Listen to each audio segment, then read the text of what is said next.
세 번째 주제로 가도록 하겠습니다. 네. 이 세 번째 주제도요, 기가 막혀요. 이건 아주 우리 그 안영환 원장이 부들부들 떨었습니다. 총선 승리 모병제를 갖고 에드벌룬 띄우는, 진짜 나쁜 정권이다. 이 민주당은 이제 병역까지 포퓰리즘입니다. 네. 그러니까 모병제 검토할 수 있어요. 그 자체를 우리가 논의를 막자는 건 네, 아닙니다. 네. 그러나 이제 시점이 문제고 그게 선인가 악인가 이게 문제인 겁니다. 어느 정책이든지 공론화 시켜가지고 논의하는 게 이게 민주국가의 특징이에요. 그건 좋은 겁니다. 그런데 지금 하는 짓을 딱 보십시오. 민주연구원에서 띄웠어요. 민주연구원에서 강하게 주장을 하는 걸 띄웠습니다. 자, 그거 할 때 당 최고 지도부한테 보고 안 하고 하겠습니까? 당연히 보고하지요. 원내대표 다 보고할 겁니다. 그런데 올려놓고 이제 민주당은 이건 논의 대상도 아니고 우리 잘 모른다 빠져요. 이제 국민들 반응을 보기 위한 것이죠. 그런데 이건 내년에 지금 자기들이 모든 초점이 총선에 맞춰져 있다 보니까 20대 조국 사태 때문에 20대들의 지금 거부감이 굉장히 커지고 그렇죠. 있어요. 압니다. 20대들이 지금 현재 전 세대 가운데서 60대 이상하고 20대가 가장 민주당에 대한 거부가 큽니다. 그러니까 20대를 잡지 않고서 선거 힘들다 이거예요. 그럼 20대들이 뭐 하는 거? 일단 일자리인데 일자리는 줄 수 있을 것 같지가 않아. 모병제. 이걸 군대에 앞두고 있는 뭐 부모들 또 해당 20대들한테는 통할 것 같아. 한번 써보자. 내밀어 본 겁니다. 이게 나도 굉장히 악의적인 이런 표를 얻기 위한 이 시점. 나 이게 굉장히 나쁘다고 보는 거예요. 저도 언젠가는 우리가 군대가 모병제가 될 수밖에 없다고 저도 압니다. 저도 군대 문제에 관심이 많기 때문에. 그러나 지금 이 순간은 아닙니다. 게다가 이거 총선 앞두고 뚝 던지는 거 이거 더더군다나 아닙니다. 더더군다나. 네. 그러니까 양지영철이요, 반딧불인 말씀대로 이거를 이제 여론에다 띄우고 그러면은 이제 민주당 수뇌부도 모른다, 뭐 청와대도 모른다, 뭐 정경두도 모른다, 뭐 이런 건 우리가 신경 쓸 것도 없어요. 허수아비니까. 근데 이거는 뭐냐면 결국 여론의 간보기를 하는 거죠. 네. 네, 이렇게 저기 모병제 띄우는데 어떤가 하면서 막 여론조사하고 돌리고 난리치고 있는 거죠. 근데 이거는 어디까지나 이 모병제에 대해서는 그동안 민주당에서 계속 선거 때마다 만지작 거렸던 네. 겁니다. 그리고 노무현 전 대통령이 뭐라고 했습니까? 군대는 가서 썩는 곳이라고 그렇죠. 한 거예요. 그러니까 군대에 대한 그 사람들의 생각, 의식, 이게 바로 그 말 한마디에 모든 게 응축되어 있는 거죠. 그런데 지금 다음 선거에서 모병제를 띄워가지고 이제는 우리가 뭐 이렇게 할 수 있는 나라가 됐다. 이 사람들은요, 돈 알기를 우습게 알아요.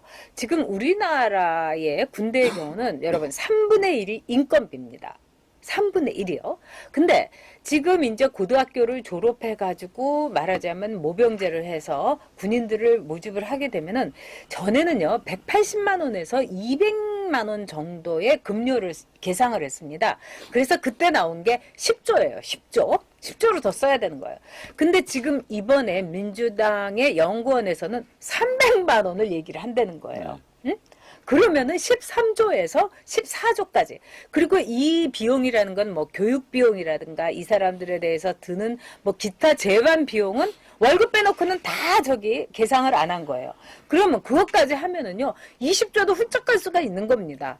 자, 이렇게 세금을 가지고 더구나 우리가 통일도 안 돼 있고 북한의 김정은이가 언제 뭘 어떻게 할지 모르는, 사실 우리가 둔감해져서 그렇지 지금 우리는 굉장히 어렵고 아주 불안한 상황에 있는데, 자, 모병제를 하겠다? 기가 막힌 발상이에요. 그러니까 이제 모병제도 장점은 분명히 있습니다. 아까 길본님이 말씀하신 좋은 점도 있습니다. 맞습니다. 솔직히 지금 대한민국 현재 군대 기준으로 하면은 미군 애들, 모병제를 들어온 미군 애들 1명, 한국군 10명 못 당합니다. 솔직히 지금 그 문제는 있어요.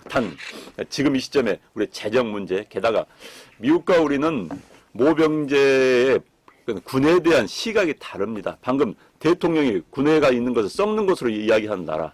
그다음에 현 대통령은 강제 징집으로 군대 간 사람입니다. 그렇기 때문에 군에 대해서 굉장히 태생적인 거부감을 가지고 있는 사람들이에요. 이 정부 핵심 애들 군대 안 갔다 온 사람들이요, 진짜 많습니다. 손가락 잘라가지고 일부러 군대 안 갔다 온 인간들 많은 그런 집단들이에요. 그들이 생각하는 군대. 자, 그러면요, 미국도 모병제를 하니까는 가장 서민들의 자식들만 군대를 가게 그렇게 됐습니다. 그렇지만 미국은 기본적으로 제복에 대한 존경이 있어요. 그렇기 때문에 그걸 극복해 나갑니다. 우리는 제복을 일단 무시하는 그런 분위기 있는 데다가 모병제 하면 저 가난한 사람들 가는 데 아니야? 군인들? 또 우리 한국 사회는 굉장히 그 자존심이 강한 국민들 아닙니까? 그럼 군대 모병제 하더라도 우리 아들이 군인이야 말 못하는 시대가 돼버린 거예요. 부모가. 그러면 군인들은 항상 나올 때는 고개 숙이고 다니는 이건 아닌 겁니다. 그렇죠. 이건 아닌 자랑스러워야 거예요. 되는데. 자랑스러운. 지금 그 징병 자니까 그래 나 군대 갔다 왔어. 나 국방검을 다 하고 있어. 그러니까 군복 입고 그걸 돌아다니는 거예요. 근데 만약 모병제 해가지고 이제 현재 정권인들의 사고 방식 가진 이런 사람들이 계속 있다면은 모병제 군인들 가난하고 못 배우고 이런 사람들 가는 거, 갈 데 없으니까 가는 거. 군대는 썩는 곳인데 썩는 곳 가는 사람이 어떤 사람들이겠어? 요 분위기가 팽배한다면 군인들 군부대 안 나가고 전부 여러 다닐 거예요. 군인 결혼하겠습니까? 그렇다면은? 그래서 지금은 아닌 겁니다. 지금은요. 지금은 저도 모병제의 그 전투력 이건 저도 인정합니다. 필요한 부분이 있어요. 그러나 지금은 아닌 거고요. 저는 제 나름대로 이거에 대한 대안도 있습니다. 그래서 이 자리에서 말씀드릴 건 아니고 저는 대안은 있어요. 그런데 이 부분에 대해서는 지금 그것도 선거용으로 띄우는 건 아니에요. 네. 우리 목적이 좋고 진짜 저는 모병제를 지금 할 수 있는 우리의 상황이 왔다 하더라도요. 쟤네들의 속셈이라는 건 이건 총선에서 펴글기 아니겠습니까? 그런 걸 위해서 우리의 그 병역 문제가 걔네들의 밥상에 오른다는 것 자체가 저는 국가의 수치고 우리 모두의 부끄러움이라는 생각이 듭니다. 그리고 앞서도 이 스웨덴 말씀을 해주셨는데 저도 스웨덴 가가지고 거기에 국회의원들 몇 명을 만났어요. 근데 저는 굉장히 그래 너희들 그 뭐가 지금 제일 문제냐 했더니 바로 그걸 얘기하는 거예요. 러시아에 말하자면 스웨덴에 대한 아주 오랜 역사적으로 볼 때 계속 문제가 있지 않았습니까? 그 다음에 스웨덴에서 예전에 굉장히 많은 테러가 있었습니다. 그게 러시아 스파이들이라든가 또 러시아의 자칭 혁명가 내지는 말하자면 이런 이 폭력주의자들이 와갖고 거기서 막 그냥 테러 일으키고 그렇기 때문에 러시아라는 것이 스웨덴에서는 최대의 적이고 그걸 위해서 자기네들은 국방 예산이라든가 국방의 어떤 관리, 발전, 국방 능력의 향상을 위해서 우리는 굉장히 돈을 많이 쓴다. 자, 이게 러시아인 겁니다. 대한민국은 러시아, 아니, 이게 스웨덴인 겁니다. 대한민국은 스웨덴보다 더 심각해요. 스웨덴 인구 700만 아닙니까? 네. 아, 그럼 이제 우리 그 길버님 말씀하셨지만은 우리 징병제에 대한 사병들한테도 우리가 대가는 충분히 줘야 됩니다. 저도 네. 현재 월급 올려줘야 된다는 생각입니다. 솔직히 우리 아들이 이번 200에서 일병으로 진급했어요. 축하합니다. 든든하시죠? 뿌듯하시고.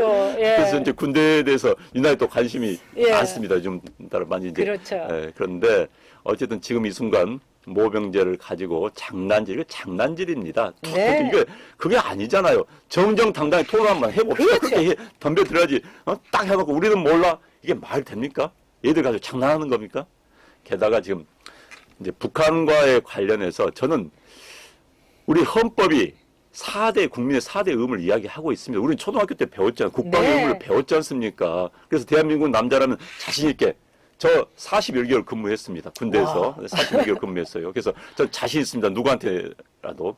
그런데 그런 국민들로서 현재까지 우리의 한 패턴이었고 그 어떤 자부심이었어요. 군대 갔다 온다는 게. 그런데 그걸 가지고 저렇게 장난질한다? 그건 아닙니다. 왜? 지들 군대 안 갔다 오니까 저런 이야기 하는 거예요. 솔직히. 장난질 할 게 없죠. 어떻게 우리 병역의 의무로 이걸 가지고 장난질을 합니까? 사실 우리가 병역이라는 거는요. 아무나 못했어요. 로마 시대에는 병역과 세금을 내는 사람은 시민만 할 수가 있었던 거예요. 그러니까 아무나 병역의 의무를 못했고요. 또 이 병역의 의무라는 건 여러분이 뭐 이튼 스쿨이라든가 영국에 정말 그 훌륭하고 뭐 저기 대단한 집안의 빵빵한 자제들이 제2차 세계대전 때 이튼 스쿨의 절반이 전사한 그럼요. 거 아닙니까? 그래서 오늘의 영국이 있고요. 또 저는 이제 남자들을 이렇게 보면은 나름대로 이 군대라는 데서의 굉장한 아이덴티티와 자부심이 있더라고요. 군대 그럼요. 갔다 온 예를 들면은 좀 자기가 이제 주머니 사정이 두툼해지고 그러면은 식당에서 그냥 군인들 밥 먹으면은 네네. 그냥 돈 내주고 나가고 저는 참 그 모습이 멋있어 보였어요. 그러니까요, 예. 네. 자, 그리고 지금 아이고 우리 군대를 가지고요 저렇게 네. 장난질 하는 거 특히 이제 우리 대한민국이 북한에 비하면 이제 병력이나 지금 이번에 최근 이제 우리가 사단 몇 개를 없애지 않습니까? 그래서 논란이 굉장히 많습니다. 그러게요. 그리고 게다가 현재 이제 아까 앞서도 이야기했지만은 군을 가지고 무력화시키는 그런 상황 속에서 군 모병제까지 한다. 사실 이제 이 정말 사회적으로 굉장한 돈을 우리가 이제 다음에 해야 될 특목고 없애는 부분도 마찬가지. 큰 문제입니다. 모병제 문제는 어떻게 일개 정당에서 툭 던지고 빠지는 이런 문제가 아니에요. 그 다음에 군대 갔다 와서 또 우리 젊은 친구들 빠리빠리해진 것도 많이 있습니다. 군대에 썩는 것이 아니에요. 게다가 군대에. 그런데 그런 것을 군대에 가서 썩을 사람은 어디 가서도 다 썩습니다. 좋은 이야기입니다. 맞습니다. 군대가 적응 못한 사람은 어디 가서 적응 잘 못해요.